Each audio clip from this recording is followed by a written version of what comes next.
কার্ডটা হঠাৎ করে নিয়ে হয়েছে যে বলে যে তোমাদের আর মাল দেওয়া হবে না, কিন্তু এখন তো এই আসি আমরা ফ্রি দিয়ে চলে যাই। কোন লোকই দেয় না যে কার কাছে বলবো যে আমরা আমাকে কার্ড কই, আমাদের যে চাল ডাল দেবে কই, কোনো লোকই দেয় দেখতে পাচ্ছি না। কয় নম্বর ওয়ার্ডের?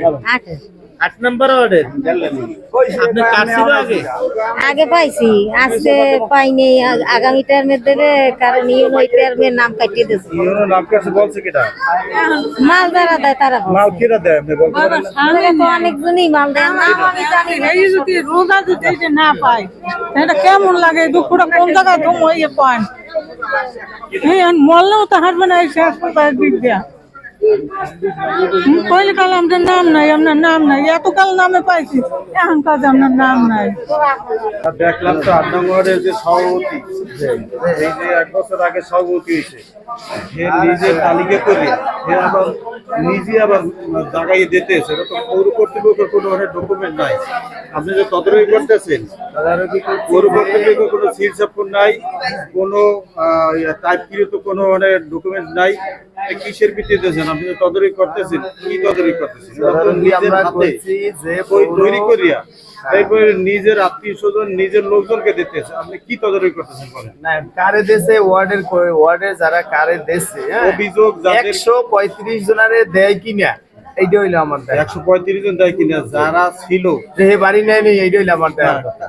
কাদের দেশে কাদেরকে নাম কাটছে এগুলো আপনি দেখতে হবে না। আর হেরাকে আমি 8 নম্বর ওয়ার্ডের তো আমি চিনবো না। অন্যরা কি নাসরুল্লাহ, তুমি নাকি এই নামের তালিকাগুলো তুমি করছো, আগের গুলো বাদ দিচ্ছো। ইউনো স্যারে জানে না, সচিব স্যারে জানে না, কিন্তু তুমি কম্পিউটারে কাজ করো, তুমি নাকি এই নামের তালিকাটা বাদ দিচ্ছ। তোমার বিরুদ্ধে অভিযোগ আসছে, তোমার নাম নাসরুল্লাহ, বলো তো? অভিযোগ তো সবাই দেবে, আর কথা হয়েছে বাদ দেওয়ার যুক্তিযুক্ত কোনো ব্যাপার নাই, কিন্তু এখানে বাদ যে পড়ে না এটা একটা ব্যাপার হচ্ছে। এরকম দেখেন, এটা কিন্তু মুখের কোনো কথা না। আপনি আমার একটা ডকুমেন্টস দিলেন, বাদ পরে কিভাবে দেখেন? আপনি আমার একটা দিচ্ছেন, এনআইডি কার্ড দিচ্ছেন। কথা হয়েছে যে এই কাজগুলো বলে তুমি করছো হ্যাঁ। যোগ সদস্য, এবং এটা ইউনো স্যার জানে না, সচিব জানে না, তুমি নাকি এই কাজটা করছো। দেখেন, আমার কোনো ক্ষমতা নেই যে ঠাস করে একটা কাজ করা। আর কে আপনার এই তথ্যটা দিয়েছে যে জানে না, এটা আসলে অবশ্যই ভুল তথ্য। কিন্তু আমি আপনারা যেটা বলি সেটা হলো অরিজিনাল তথ্য, যে বাদ পড়ার কারণ আছে, কিন্তু বাদ দেওয়ার কোনো কারণ নাই। বাদ পড়ার কারণ হলো দেখা যায় যে আমাদের এই কার্ডগুলো যখন বানানো হয় তখন আমরা কিছু ডকুমেন্ট নিই। যেমন ধরেন আমাদের একটা ফর্ম ছিল, সেই ফর্মের 16টা ডকুমেন্ট ছিল এক একটা গ্রাহকের উপকারভোগী। তো সেই 16টা ডকুমেন্টের ভিতরে আমরা 3টা ডকুমেন্ট সবসময় বেশি দেখি, যে এনআইডি নাম্বার, ওই এনআইডি নাম্বার থেকে ফোন নাম্বার কেনা, বা সে অন্য কোথাও নিবন্ধিত আছে কিনা। তো যদি দেখা যায় যে এক ধরেন ওনাকে আমরা আপনি একটা নাম দিচ্ছেন ধরেন, বা যে কেউ ওনার নামটা দিচ্ছে, ওনার নাম যদি ভুল হয় একবার সংশোধন করা যায়, যেবার দিছে তারপরে একবার, তারপরও যদি সংশোধন না করা যায় তখন ওই কোঠাটা খালি হয়, তখন একজনের অন্য আর একটা নাম নিতে হয় আমাদের, তাহলে বরাদ্দ কমে যায়। যেমন ধরেন 1988 হলো আমাদের মেইন বরাদ্দ, সেখানে ক্যাটাগরি কারা পাবে কারা পাবে না এরকম কিছু আছে? আসলে এটা তো ব্যাপার হচ্ছে, ওইখানে 8টা ক্যাটাগরি আছে, তার ভিতরে ব্যবসায়ী আছে, শ্রমিক আছে, কামার আছে, কুমার আছে, ক্ষুদ্র ব্যবসায়ী আছে, তারপরে দেখা যাচ্ছে টিচার আছে।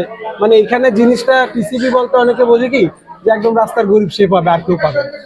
জিনিসটা হচ্ছে এরকমের যে ওই ক্যাটাগরি ওয়াইজ যে মেলে তাকেই এটা দেওয়া সম্ভব, যাতে এটা কম টাকায় কেনা যায়, একটু পাইকারি মূল্যে কেনা যায়, এখানে ফ্রি কিছু না।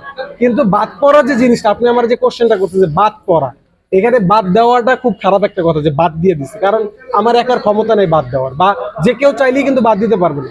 আপনি আমাদের অফিসে চলেন, আমাদের সার্ভার দেখবেন অজস্র নাম পেন্ডিং এ পড়ে আছে, কি জন্য? তাদের তথ্য পাওয়া যেতেছে না। হাজারবার বলার পরও তারা ভুল তথ্য দিতেছে। লাল কলমটা লিখে দিছে যে এনআইডি কার্ড দিয়ে, যে এনআইডি কার্ডটা, ওই এনআইডি কার্ড দিকে নাম্বার কেন ওইটা লাগবে।